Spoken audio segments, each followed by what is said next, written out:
Grabe mga boss, ano?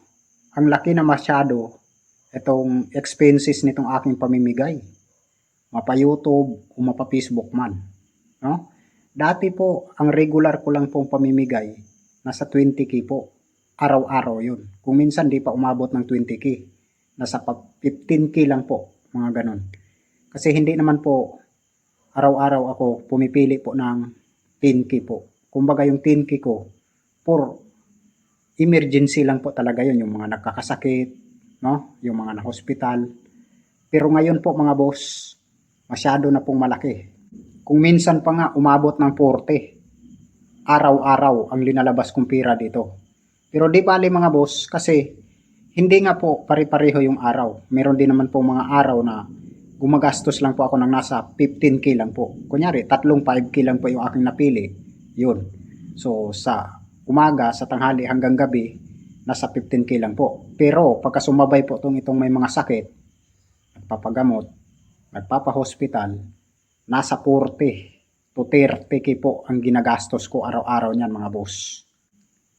Pero, mas kadalasan akong nalalakihan doon sa aking Facebook page. Alam nyo kung bakit? Doon po kasi ako namimigay talaga ng tulong. Lalong-lalo na po sa may mga sakit. No? Samantalang dito sa aking YouTube channel, dito lang po ako namimili ng aking bibigyan ng pambigas, kung ano pa man yan, no? Pang-diaper, panggatas, dito po ako namimili.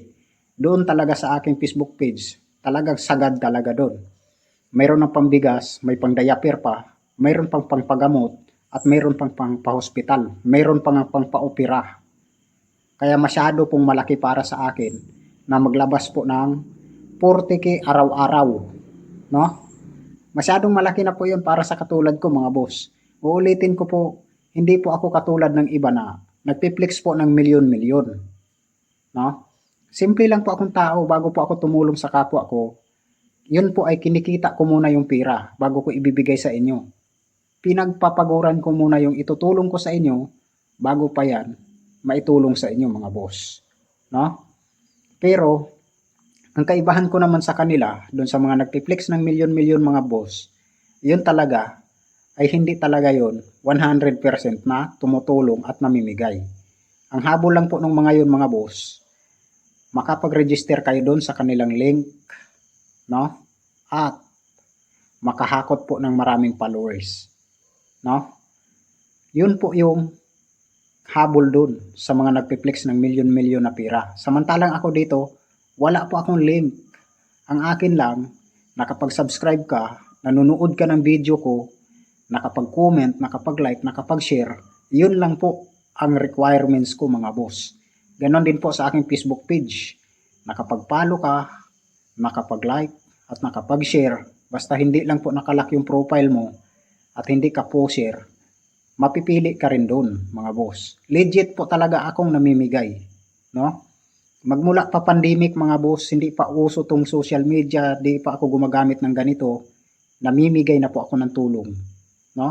Kaya naman dito ngayon, itutuloy ko po dito sa aking platform, no? Baka sakaling dito po ako mag-boom at makakabawi po tayo para po pangdagdag ng ating mga kababayang matutulungan pagdating sa huli, no? Nagbabaka sakali lang din po ako mga boss. Na baka po sakali na mag-boom tayo dito, edi siyempre magkakaroon tayo ng income, marami pa po tayong matutulungan. Kaya kayo dyan mga boss, kung gusto nyo mabibigyan po ng ating mga pambigas dyan, stay support dito sa ating YouTube channel o doon sa ating Facebook page. Pareho lang TV din po ang ating Facebook page, ganun din po sa ating YouTube channel. So pwede kayong pumunta doon at pwede rin po kayong pupunta dito. So hanggang dito lang po mga boss. Des Manila Boy TV po pala ang inyong kaibigan na lagi niyong maasahan pagdating sa mga tulong, financial, puhunan, at kung ano pa man. So ayan, God bless po sa lahat at magandang gabi po.